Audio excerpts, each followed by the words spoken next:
Bannaanbaxan ballaaran ee bulshada reer Somaliland ay ku muujinayaan qadiyadda Somaliland ayaa dhacaya 11 bisha Abriil waxaana uu ka socdaa xarunta midowga Yurub uu ku leeyahay magaalada Brussels.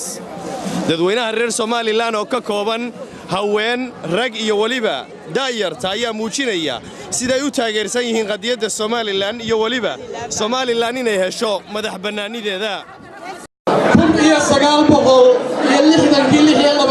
Juun bay gobonimo qaadatay gobonimada ay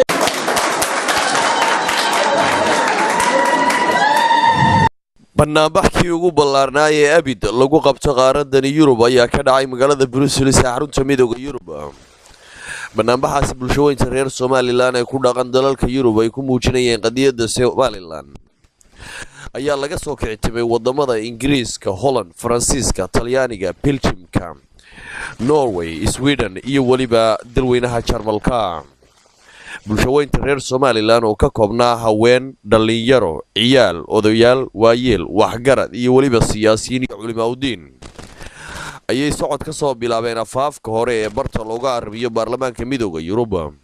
waxaanay ku dhawaaqayeen erayo ay ka mid ahaayeen Somaliland xaq waxay u leedahay xuquuqdeeda inay hesho.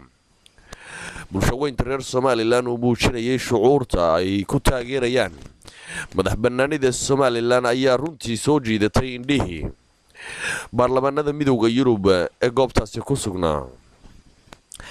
dhanka kalena madaxda reer Somaliland ayaa iyaguna ku nuuxnuuxsaday Somaliland hanaanka dimuqraadiyadeed iyo wali waxqabad ay ku tallaabsatay tan iyo 1991 markii lagaga dhawaaqay magaalada Burco ee xarunta gobolka Togdheer.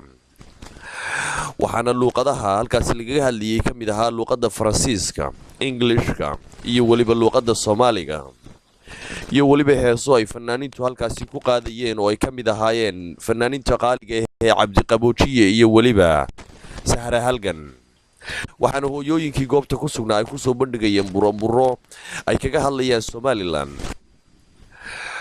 intii uu mudaharaadkaasi socday ayaa waxaa la odhan karaa waa markii ugu horeysay ee bulshooyinka reer Somaliland oo iyagu ahaa tiradii ugu badnayd ee muujiya qadiyadda reer Somaliland ee halkaasi lagu qabto magaalada Brussels ay tahay mid runtii soo jiidatay indhihii caalamka.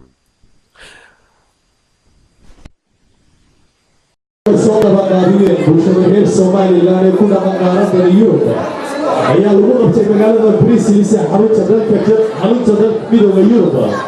waxaana ka soo qayb galay toban kun oo reer Somaliland oo ka soo kictimay wadamada Yurub si ay u muujiyaan shucuurta Somaliland. waxaana dadweynaha soo bannaanbaxay ay ku dhawaaqayeen Somaliland laba midoobaysa Soomaaliya. waxaa madaxdii ka soo qayb gashay barnaamijkii maanta ka mid ahaa safiirka Somaliland u fadhiya dalka Belgiumka, safiirka Faransiiska Somaliland u fadhiya iyo waliba safiirka wareega ee Somaliland. kuwa Somaliland ayaa soo tiriyay xarunta midowga Yurub ee Brussels waxaana ka dalbanayeen in Somaliland ay hesho xaq ay xuquuqda u leedahay.